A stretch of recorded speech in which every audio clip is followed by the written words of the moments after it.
ਲੱਭਣੇ ਨੀ ਲਾਲ ਗਵਾਚੇ, ਕਾਨੂੰ ਮਿੱਟੀ ਭੁੱਲੇ ਜੋਗੀਆ ਤੈਨੂੰ ਲੱਭਣੇ ਨੀ ਲਾਲ ਗਵਾਚੇ,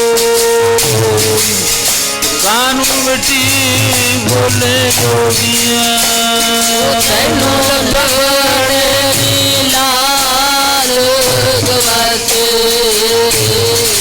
ਕਾਨੂੰ ਮਿੱਟੀ ਭੁੱਲੇ ਜੋਗੀਆ ਤੈਨੂੰ ਲੱਭਣੇ ਨੀ ਲਾਲ ਗਵਾਚੇ, ਕਾਨੂੰ ਮਿੱਟੀ ਭੁੱਲੇ ਜੋਗੀਆ ਲੱਭਣੇ ਨੀ ਲਾਲ ਗਵਾਚੇ, ਕਾਨੂੰ ਮਿੱਟੀ ਭੁੱਲੇ ਜੋਗੀਆ ਤੈਨੂੰ ਲੱਭਣੇ ਨੀ ਲਾਲ ਗਵਾਚੇ, ਕਾਨੂੰ ਮਿੱਟੀ ਭੁੱਲੇ ਜੋਗੀਆ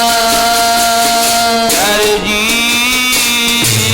ਕਾਨੂੰ ਮਿੱਟੀ ਭੁੱਲੇ ਜੋਗੀਆ ਮੇਰੇ ਪਿਆਰੇ, ਕਾਨੂੰ ਮਿੱਟੀ ਭੁੱਲੇ ਜੋਗੀਆ ਕਾਨੂੰ ਮਿੱਟੀ ਭੁੱਲੇ ਜੋਗੀਆ ਕਾਨੂੰ ਮਿੱਟੀ ਭੁੱਲੇ ਜੋਗੀਆ ਕਾਨੂੰ ਮਿੱਟੀ ਭੁੱਲੇ ਜੋਗੀਆ ਪਿਆਰੇ ਜੀ, ਕਾਨੂੰ ਮਿੱਟੀ ਭੁੱਲੇ ਜੋਗੀਆ ਤੈਨੂੰ ਲੱਭਣੇ ਨੀ ਲਾਲ ਗਵਾਚੇ ਵੇ, ਕਾਨੂੰ ਮਿੱਟੀ ਭੁੱਲੇ ਜੋਗੀਆ ਲੱਭਣੇ ਨੀ ਲਾਲ ਗਵਾਚੇ ਵੇ, ਕਾਨੂੰ ਮਿੱਟੀ ਭੁੱਲੇ ਜੋਗੀਆ ਲੱਭਣੇ ਨੀ ਲਾਲ ਗਵਾਚੇ, ਕਾਨੂੰ ਮਿੱਟੀ ਭੁੱਲੇ ਜੋਗੀਆ ਤੈਨੂੰ ਲੱਭਣੇ ਨੀ ਲਾਲ ਗਵਾਚੇ, ਕਾਨੂੰ ਮਿੱਟੀ ਭੁੱਲੇ ਜੋਗੀਆ ਮਾਨਸ ਜਨਮ ਦੁਰਲਭ ਹੋਏ ਨ ਬਾਰ ਬਾਰ, ਜੋ ਪਰ ਫਲ ਪੱਕੇ ਕੋਈ ਗ੍ਰਹਿ ਔਰ ਨ ਲਾਗੈ ਡਾਰ।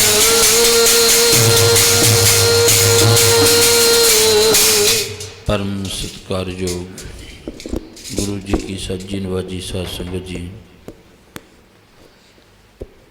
अमृत वेले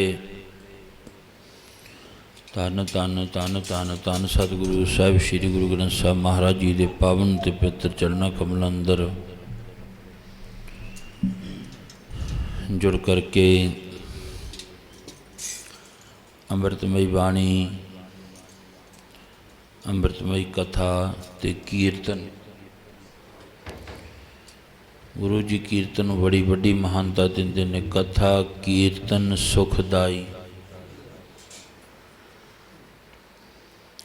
कथा ते कीर्तन महाराज जी कहंदे सदा सुखदाई है, सुख देन वाली है भाव, ये अर्थ कर लो। कीर्तन करन वाला सुनन वाला सदा सुखी है, कथा कीर्तन सुखदाई। जिवें साडे गुरु साहिबान गुरु नानक देव महाराज तो लैके गुरु गोबिंद सिंह महाराज तक ये कीर्तन दीयां दातां चलदियां आईयां। भावे रागी सिंघां ने कीता, भावे कीर्तन सत्ते बलवंडे ने कीता, भावे कीर्तन दियां धुनां भाई तारू सिंह ने लाइयां। बड़े तकड़े रागी होए ने भाई तारू सिंह जी, जिन्हां दा खोपर उतारिया गया है। भावे कीर्तन सरसा के कंढे उत्ते बैठ के बाजां वाले ने आप सरंदा लैके कीता, पर एक कीर्तन बड़ी वड्डी महानता अज ਤਖਤਾਂ ਤੇ ਜਾਂ ਜਿਹੜੇ ਗੁਰੂ ਘਰ ਵੱਡੇ ਨੇ ਉਹਨਾਂ ਦੇ ਵਿੱਚ ਕਥਾ ਕੀਰਤਨ ਹੁੰਦਾ ਹੈ। ਕਿਉਂਕਿ ਮੈਂ ਵੱਡੇ ਇਸ ਕਰਕੇ ਆਖਿਆ, ਛੋਟੇ ਗੁਰੂ ਘਰਾਂ ਵਿੱਚ ਪੂਰਾ ਜਥਾ ਨਹੀਂ ਰਹਿ ਸਕਦਾ। ਛੋਟੇ ਗੁਰੂ ਘਰਾਂ ਵਿੱਚ ਉਨੀ ਆਮਦਨੀ ਨਹੀਂ ਹੁੰਦੀ, ਉਨੀ ਤਨਖਾਹ ਨਹੀਂ ਦੇ ਸਕਦੇ ਹੁੰਦੇ। ਵੱਡੇ ਗੁਰੂ ਘਰਾਂ ਵਿੱਚ ਤਨਖਾਹ ਵੀ ਵਧੀਆ ਆਉਂਦੀ ਹੈ, ਜਗ੍ਹਾ ਵੀ ਹੁੰਦੀ ਹੈ ਉੱਥੇ ਵਧੀਆ, ਸੰਗਤ ਵੀ ਵਧੀਆ ਜੁੜਦੀ ਹੈ। ਬਾਕੀ ਮਹਾਰਾਜ ਜੀ ਕਹਿਣ ਲੱਗੇ,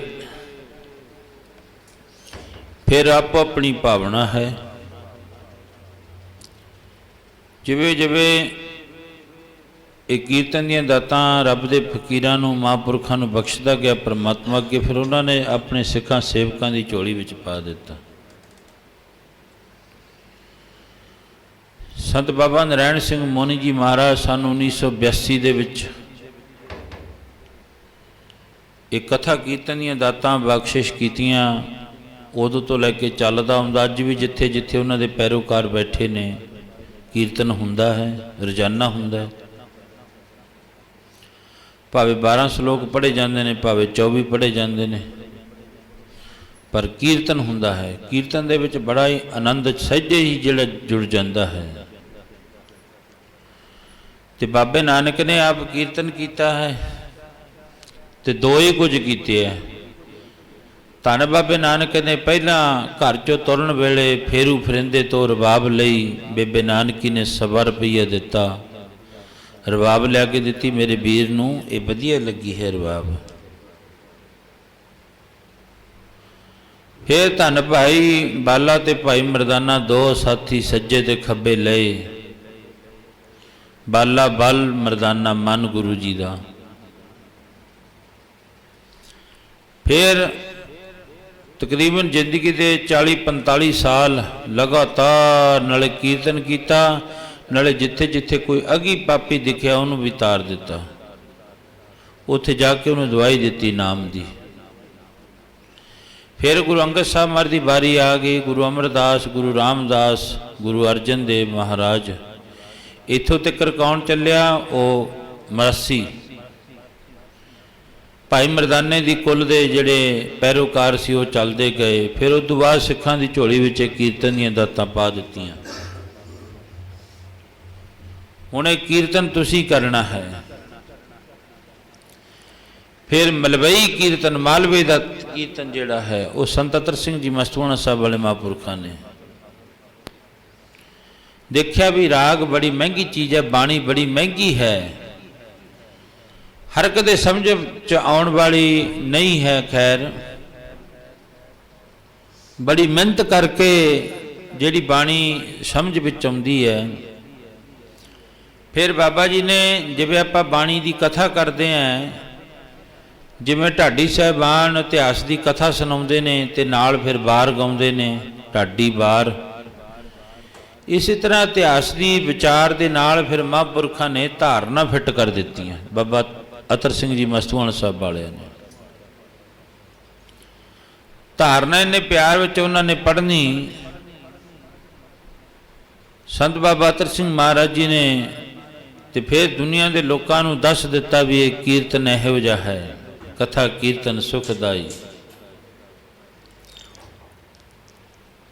ਇਸ ਕਰਕੇ ਫਿਰ ਇਹੀ ਕੀਰਤਨ ਦੀਆਂ ਧੁਨਾਂ ਬਾਬੇ ਨਾਨਕ ਨੇ ਜਦੋਂ ਪਿਛਲੇ ਸਾਲ ਜ਼ਿੰਦਗੀ ਦੇ ਰਹਿ ਗਏ 18 ਸਾਲ ਜ਼ਿੰਦਗੀ ਦੇ ਕਰਤਾਰਪੁਰ ਦੀ ਧਰਤੀ ਵਿੱਚ, ਤੇ ਉੱਥੇ ਫਿਰ ਦੋਨੋਂ ਹੀ ਕੰਮ ਸ਼ੁਰੂ ਕਰ ਦਿੱਤੇ। ਕਿਹੜੇ ਕਿਹੜੇ?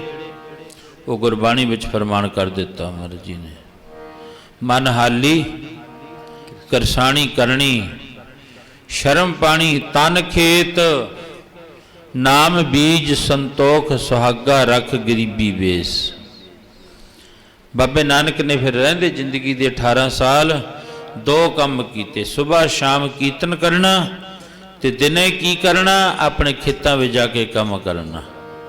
ਉੱਥੇ ਜਾ ਕੇ ਫਿਰ ਬਾਬੇ ਲਹਿਣੇ ਦਾ ਮਿਲਾਪ ਹੋਇਆ ਸੀ ਨਾ, ਤੇ ਧੰਨ ਗੁਰੂ ਨਾਨਕ ਦੇਵ ਮਹਾਰਾਜ ਜੀ ਭਾਈ ਬਾਲਾ ਤੇ ਮਰਦਾਨਾ ਜੀ ਨਾਲ ਨੇ। ਤੇ ਧੰਨ ਬਾਬੇ ਨਾਨਕ ਨੇ ਫਿਰ ਕੀਰਤਨ ਦੀਆਂ ਧੁਨਾਂ ਕਿਹੋ ਜਿਹੀਆਂ ਲਾਈਆਂ? ਨਾਲੇ ਕਿਰਤ ਕੀਤੀ ਨਾਲੇ ਕੀਰਤਨ, ਨਾਲੇ ਕਿਰਤ ਕੀਤੀ ਨਾਲੇ ਕੀਰਤਨ, ਨਾਲੇ ਕੀਤੀ ਨਾਲੇ ਕੀਰਤਨ, ਨਾਲੇ ਨਾਲੇ ਕੀਰਤਨ, ਨਾਲੇ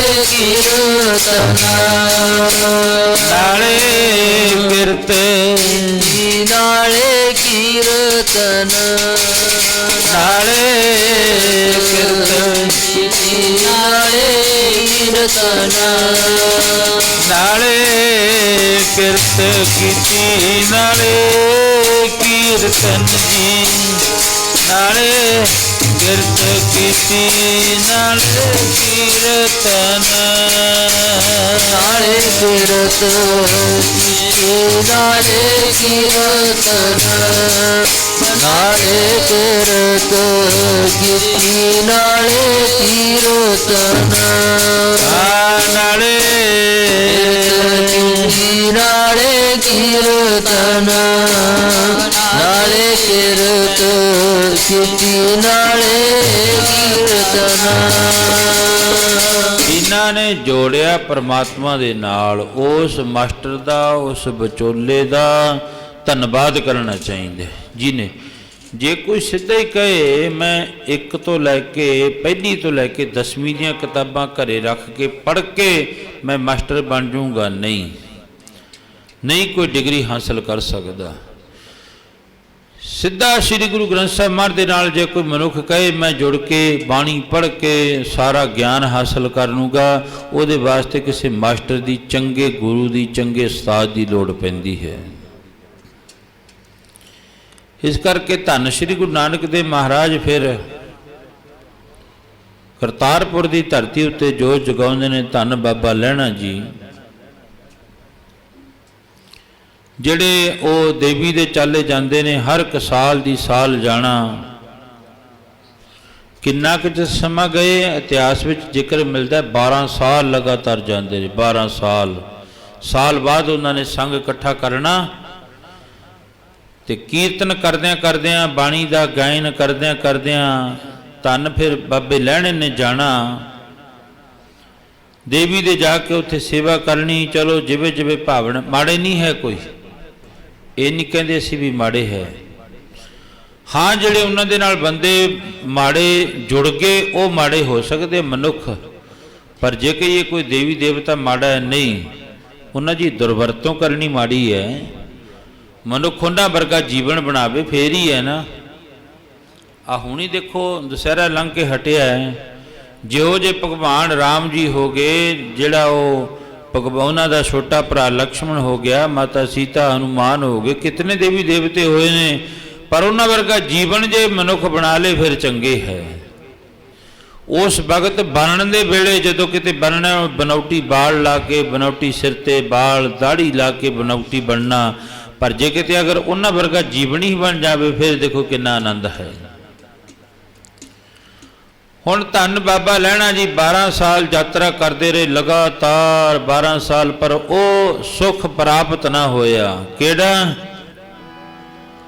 ਜਿਹਦੀ ਬਾਬਤ ਗੁਰਬਾਣੀ ਵਿੱਚ ਮਹਾਰਾਜ ਜੀ ਫਰਮਾਨ ਕਰਦੇ ਨੇ, ਜਿਹੜਾ ਸੁਖ ਚਰਨਾਂ ਵਿੱਚ ਤੇਰੇ ਵਈ ਮਿਲੇ ਨਾ ਵੈਕੁੰਠਾਂ ਚੋਂ, ਜਿਹੜਾ ਸੁਖ ਚਰਨਾਂ ਵਿੱਚ ਤੇਰੇ ਮਿਲੇ ਨਾ ਵੈਕੁੰਠਾਂ ਚੋਂ, ਸੁਖ ਚਰਨਾਂ ਵਿੱਚ ਤੇਰੇ ਮਿਲੇ ਨਾ ਵੈਕੁੰਠਾਂ ਚੋਂ, ਉਹ ਜਿਹੜਾ ਸੁਖ ਚਰਨਾਂ ਵਿੱਚ ਤੇਰੇ ਮਿਲੇ ਨਾ ਵੈਕੁੰਠਾਂ ਚੋਂ,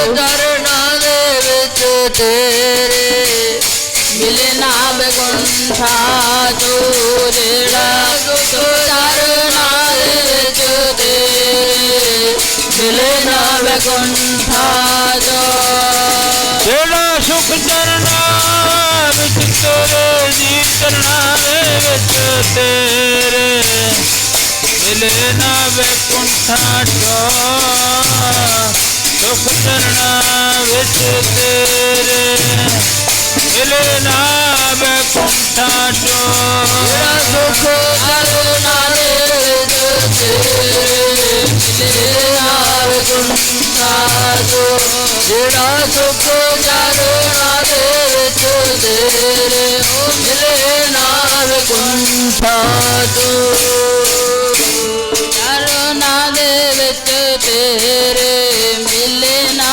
ਵੈਕੁੰਠਾਂ ਚੋਂ ਜਿਹੜਾ ਸੁਖ ਚਰਨਾਂ ਦੇ ਵਿੱਚ ਤੇਰੇ ਮਿਲੇ ਨਾ ਵੈਕੁੰਠਾਂ ਚੋਂ ਜਾ ਸੁਖ ਕੋ ਚਾਹੈ ਸਦਾ ਸਦਾ ਵਾਸਤੇ ਇੱਕ ਥੋੜੇ ਜਿਹੇ ਸਮੇਂ ਵਾਸਤੇ ਸੁਖ ਹੁੰਦਾ ਹੈ। ਘੰਟੇ 2 ਘੰਟੇ 5-4 ਘੰਟੇ 10 ਘੰਟੇ 20 ਘੰਟੇ ਕਹਿ ਲਓ ਸੁਖ ਪ੍ਰਾਪਤ ਹੋ ਸਕਦਾ ਹੈ। ਪਰ ਇੱਕ ਭਗਤ ਕਬੀਰ ਜੀ ਕਹਿੰਦੇ ਸਦੀਵੀ ਸੁਖ ਹੈ, ਸਦਾ ਸੁਖ ਹੈ। ਉਹ ਜਦੋਂ ਸਦੀਵੀ ਸੁਖ ਪ੍ਰਾਪਤ ਹੋ ਗਿਆ ਨਾ ਫਿਰ ਉਹਦੇ ਵਿੱਚ ਦੁੱਖ ਸੁੱਖ ਨਹੀਂ ਕੁਝ ਕਹਿ ਸਕਦੇ। ਜੇ ਦੁੱਖ ਆ ਗਿਆ ਤਾਂ ਵੀ ਮਨੁੱਖ ਡੋਲਦਾ ਨਹੀਂ, ਜੇ ਸੁੱਖ ਆ ਗਿਆ ਤਾਂ ਵੀ ਨਹੀਂ ਮਨੁੱਖ ਜਿਹੜਾ ਉਹ ਡੋਲਦਾ। ਮਾਂ ਜੀ ਕਹਿਣ ਲੱਗੇ ਇੱਕ ਸਦੀਵੀ ਸੁੱਖ ਹੈ। ਉਹ ਕਿਹਨਾਂ ਨੂੰ ਪ੍ਰਾਪਤ ਹੁੰਦਾ? ਉਹ ਭਗਤ ਕਬੀਰ ਜੀ ਕਹਿੰਦੇ ਦਾਸ ਕਬੀਰ ਚੜਿਓ ਗੜ ਉੱਪਰ ਰਾਜ ਲਿਓ ਅਬਨਾਸੀ। ਅਬਨਾਸੀ ਸੁੱਖ ਹੈ, ਅਬਨਾਸੀ ਰਾਜ ਹੈ। ਕਿਹਨਾਂ ਕੋਲੇ? ਰੱਬ ਦੇ ਪਿਆਰਿਆਂ ਕੋਲੇ। ਹੁਣ ਬਾਬਾ ਲਹਿਣਾ ਜੀ ਦੇ ਲਾਲ ਕੱਪੜੇ ਪਾਏ ਹੋਏ ਹੱਥ ਵਿੱਚ ਤਰਸੂਲ ਚੁੱਕਿਆ ਹੋਇਆ ਹੈ, ਨਾਲ ਸੰਗ ਹੈ ਕਿੰਨੇ ਕੁ 200-250 ਦਾ ਸੰਗ ਹੈ।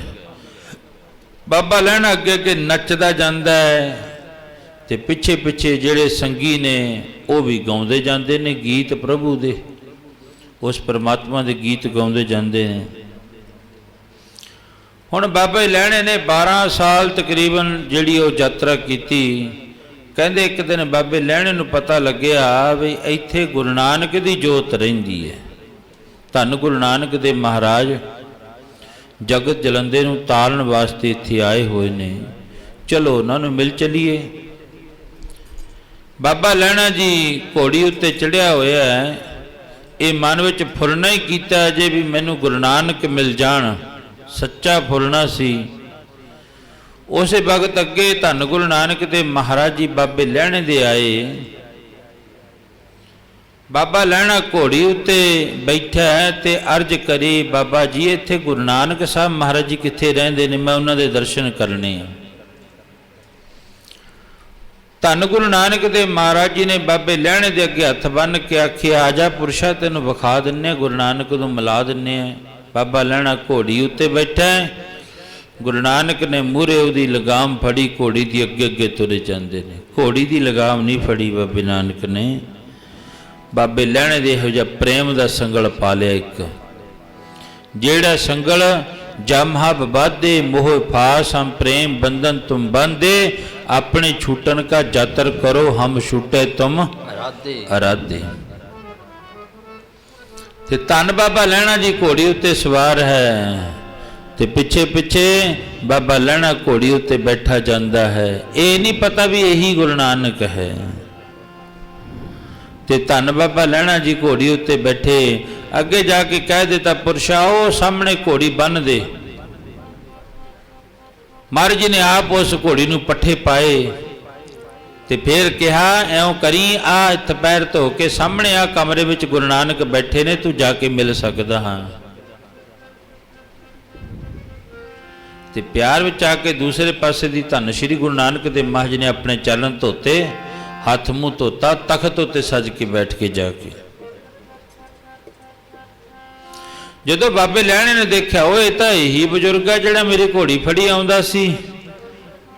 ਸੱਚਾ ਪਾਤਸ਼ਾਹ ਤੂੰ ਧੰਨ ਹੈ, ਤੇਰੀ ਵਡਿਆਈ ਧੰਨ ਹੈ। ਉਹ ਮੈਂ ਘੋੜੀ ਤੇ ਬੈਠ ਕੇ ਆਵਾਂ ਤੇ ਤੂੰ ਪੈਦਲ ਤੁਰ ਕੇ ਜਾਵੇਂ। ਸੱਚੇ ਪਾਤਸ਼ਾਹ ਉਲਟਾ ਖੇਲ ਪ੍ਰੇਮ ਕਾ ਪੈਰਾਂ ਉੱਪਰ ਸੀਸ ਨਵਾਇਆ। ਸੱਚੇ ਪਾਤਸ਼ਾਹ ਮੈਨੂੰ ਪਹਿਲਾਂ ਦੱਸ ਦੇ, ਮੈਂ ਕਿੱਡਾ ਵੱਡਾ ਵੱਗਿਆ ਕੀਤੀ ਹੈ, ਕਿੱਡਾ ਵੱਡਾ ਪਾਪ ਕੀਤਾ। ਤੁਸੀਂ ਤੁਰ ਕੇ ਆਓ ਤੇ ਮੈਂ ਘੋੜੀ ਤੇ ਜਾਵਾਂ। ਤੇ ਧੰਨ ਬਾਬੇ ਨਾਨਕ ਨੇ ਪਿਆਰ ਵਿੱਚ ਆ ਕੇ ਪਤਾ ਕੀ ਆਖਿਆ ਸੀ। ਕਹਿਣ ਲੱਗੇ, ਲੈਣਿਆ ਜਿਨ੍ਹਾਂ ਨੇ ਕੁਝ ਲੈਣਾ ਹੁੰਦਾ ਨਾ ਉਹ ਘੋੜੀਆਂ ਤੇ ਚੜ੍ਹ ਕੇ ਆਉਂਦੇ ਨੇ। ਜਿਨ੍ਹਾਂ ਨੇ ਕੁਝ ਦੇਣਾ ਹੁੰਦਾ ਉਹ ਪੈਦਲ ਤੁਰ ਕੇ ਜਾਂਦੇ ਨੇ। ਧੰਨ ਬਾਬਾ ਲਹਿਣਾ ਉੱਚੀ ਉੱਚੀ ਰੋਂਦਾ ਹੈ। ਬੁੱਕਲ ਵਿੱਚ ਲੈ ਲਿਆ ਬਾਬੇ ਲਹਿਣੇ ਨੂੰ, ਕਹਿਣ ਲੱਗੇ ਬਾਬਾ ਲਹਿਣਾ ਜੀ ਰੋ ਨਾ, ਕਿਉਂ? ਤੁਸੀਂ ਅਸਲ ਘਰ ਵਿੱਚ ਆ ਗਏ, ਜਿੱਥੇ ਆਉਣਾ ਸੀ। ਇਹ ਪ੍ਰੇਮ ਦੇ ਸੰਗਲ ਪਾ ਕੇ ਤੁਹਾਨੂੰ ਅਸਲ ਘਰ ਦੇ ਵਿੱਚ ਲਿਆਂਦਾ। ਭਾਵੇਂ 12 ਸਾਲ ਠੀਕ ਹੈ ਤੁਸੀਂ ਯਾਤਰਾ ਕੀਤੀ, ਪਰ ਗੁਰੂ ਨਾਨਕ ਦਾ ਘਰ ਐਸਾ ਹੈ, ਇਹ ਤਾਂ ਬਿਰਧ ਸੁਆਮੀ ਦਾ, ਇਹ ਧੰਨ ਗੁਰੂ ਨਾਨਕ ਦੇ ਮਾਹਰ ਦਾ ਬਿਰਧ ਹੈ। ਕੋਈ ਵੀ ਆ ਜਾਵੇ, ਭਾਵੇਂ ਇੱਥੇ ਨਹੀਂ ਪੁੱਛਿਆ ਜਾਂਦਾ ਨਾ, ਭਾਵੇਂ ਜਿਹੜਾ ਮਰਜੀ ਆ ਜਾਵੇ, ਆ ਕੇ ਦਰੀ ਉੱਤੇ ਬੈਠੇ ਮੱਥਾ ਟੇਕੇ। ਗੁਰੂ ਨਾਨਕ ਦਾ ਘਰ ਹਰ ਇੱਕ ਵਾਸਤੇ ਖੁੱਲ੍ਹਾ ਹੈ। ਪਰ ਜੇ ਕੋਈ ਦੂਜੇ ਪਾਸੇ ਆਵੇ, ਦੂਜੇ ਲੋਟ ਹੋ ਕੇ ਆਵੇ, ਉਹੀ ਜੀ ਸਜ਼ਾ ਮੇਰਾ ਗੁਰੂ ਨਾਨਕ ਫਿਰ ਆਪੇ ਹੀ ਦੇ ਦਿੰਦਾ ਹੈ, ਕਹਿਣ ਦੀ ਲੋੜ ਨਹੀਂ ਪੈਂਦੀ ਹੈ। ਪਰ ਇਹ ਦੁਆਰਾ ਇਹੋ ਜਿਹਾ ਹੈ, ਇਹ ਦੁਆਰਾ ਸਤਿਗੁਰੂ ਨਾਨਕ ਦਾ, ਜਿੱਥੇ ਭਾਗ ਜਗਾਏ ਜਾਂਦੇ ਨੇ। ਇਹ ਦੁਆਰਾ ਸਤਿਗੁਰੂ ਨਾਨਕ ਦਾ, ਜਿੱਥੇ ਭਾਗ ਜਗਾਏ ਜਾਂਦੇ ਨੇ। ਦੁਆਰਾ ਸਤਿਗੁਰੂ ਨਾਨਕ ਦਾ, ਜਿੱਥੇ ਭਾਗ ਜਗਾਏ ਜਾਂਦੇ ਨੇ। ਦੁਆਰਾ ਸਤਿਗੁਰੂ ਨਾਨਕ ਦਾ, ਜਿੱਥੇ ਭਾਗ ਜਗਾਏ ਜਾਂਦੇ ਨੇ। ਦੁਆਰਾ ਸਤਿਗੁਰੂ ਨਾਨਕ ਦਾ, ਜਿੱਥੇ ਭਾਗ ਜਗਾਏ ਜਾਂਦੇ ਨੇ। ਦੁਆਰਾ ਸਤਿਗੁਰੂ ਨਾਨਕ ਦਾ, ਜਿੱਥੇ ਭਾਗ ਜਗਾਏ ਜਾਂਦੇ ਨੇ। ਇਹ ਦੁਆਰਾ ਮੇਰੇ ਸਤਿਗੁਰੂ ਦਾ, ਜਿੱਥੇ ਭਾਗ ਜਗਾਏ ਜਾਂਦੇ ਨੇ। ਇਹ ਦੁਆਰਾ ਮੇਰੇ ਸਤਿਗੁਰੂ ਦਾ, ਜਿੱਥੇ ਭਾਗ ਜਗਾਏ ਜਾਂਦੇ ਨੇ। ਦੁਆਰਾ ਸਤਿਗੁਰੂ ਨਾਨਕ ਦਾ, ਜਿੱਥੇ ਭਾਗ ਜਗਾਏ ਜਾਂਦੇ ਨੇ। ਦੁਆਰਾ ਸਤਿਗੁਰੂ ਨਾਨਕ ਦਾ, ਜਿੱਥੇ ਭਾਗ ਜਗਾਏ ਜਾਂਦੇ ਨੇ। ਦੁਆਰਾ ਸਤਿਗੁਰੂ ਨਾਨਕ ਦਾ, ਜਿੱਥੇ ਭਾਗ ਜਗਾਏ ਜਾਂਦੇ ਨੇ। ਇਹ ਦੁਆਰਾ ਸਤਿਗੁਰੂ ਨਾਨਕ ਦਾ, ਜਿੱਥੇ ਭਾਗ ਜਗਾਏ ਜਾਂਦੇ ਨੇ। ਧੰਨ ਬਾਬੇ ਲਹਿਣੇ ਦੇ ਭਾਗ ਜਾਗ ਪਏ। ਠੀਕ ਹੈ, ਗੁਰੂ ਨਾਨਕ ਨੇ ਇਹ ਤਾਂ ਨਹੀਂ ਕਿਹਾ ਵੀ ਮਾੜਾ ਤੂੰ ਉੱਥੇ ਜਾਣਾ। ਅਸੀਂ ਗੁਰੂ ਨਾਨਕ ਨੂੰ ਵੱਡੇ ਥੋੜੀ ਹੋ ਗਏ।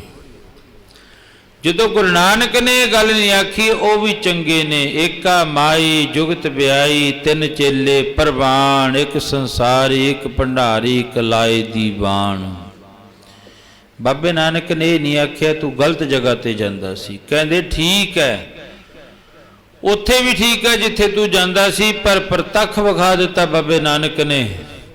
ਤੇ ਧੰਨ ਬਾਬਾ ਲਹਿਣਾ ਬਸ ਫਿਰ ਉਹ ਜਿਹੜੇ ਬਸਤਰ ਸੀ ਉਤਾਰ ਦਿੱਤੇ। ਸੰਗਤ ਦੇ ਆ ਕੇ, ਸੰਗਤ ਜਿਹੜੀ ਨਾਲ ਸੀ 2-250 ਸਰੀਰ, ਉਹਨਾਂ ਦੇ ਅੱਗੇ ਆ ਕੇ ਹੱਥ ਬੰਨ੍ਹ ਦਿੱਤੇ ਬਾਬੇ ਲਹਿਣੇ ਨੇ। ਮੈਂ ਤਾਂ ਆਪਣੇ ਘਰ ਵਿੱਚ, ਨਿਜ ਘਰ ਵਿੱਚ ਆ ਗਿਆ। ਨਿਜ ਘਰ ਹੋਏ, ਉਸ ਨਿਜ ਘਰ ਦੇ ਵਿੱਚ ਆ ਗਿਆ, ਅਸਲੀ ਘਰ ਦੇ ਵਿੱਚ ਆ ਗਿਆ।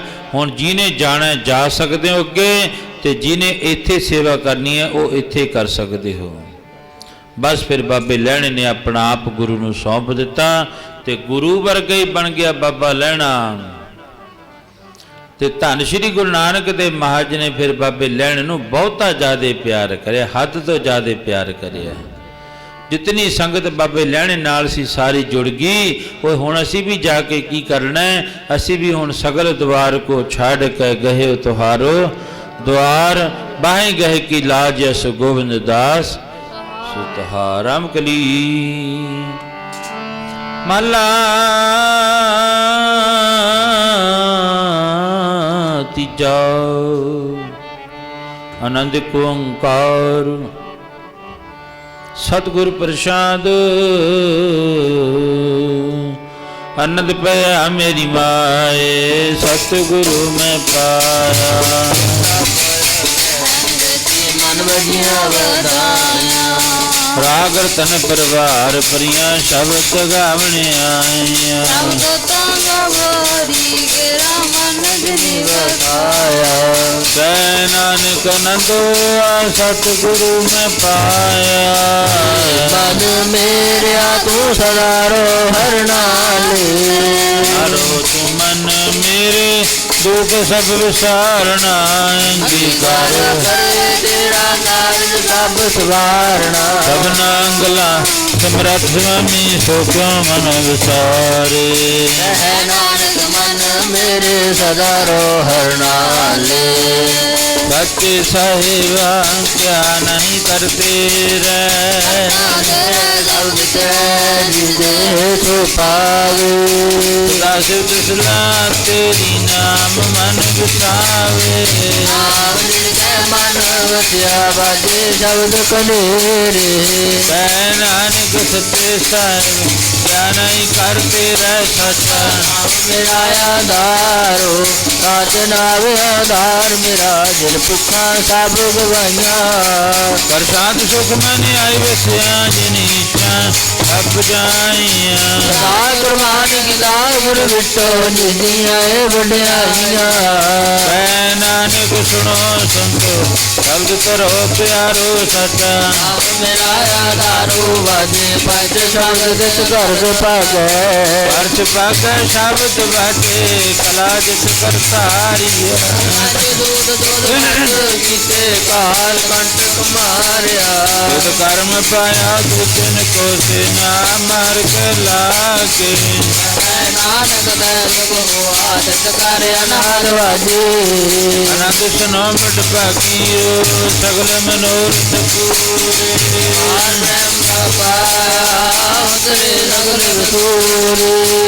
ਦੁਖ ਰੋਗ ਸੰਤਾ ਪੁੱਤਰੇ ਸੁਣੀ ਸੱਚੀ ਬਾਣੀ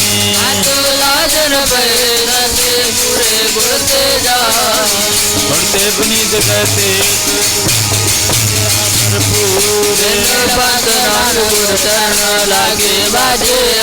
ਪੂਰੇ ਬੋਲੋ ਵਾਹਿਗੁਰੂ ਜੀ ਕਾ ਖਾਲਸਾ ਵਾਹਿਗੁਰੂ ਜੀ ਕੀ ਫਤਿਹ ਫਤਿਹ ਵਾਹਿਗੁਰੂ ਜੀ ਕਾ ਖਾਲਸਾ ਵਾਹਿਗੁਰੂ ਜੀ ਕੀ ਫਤਿਹ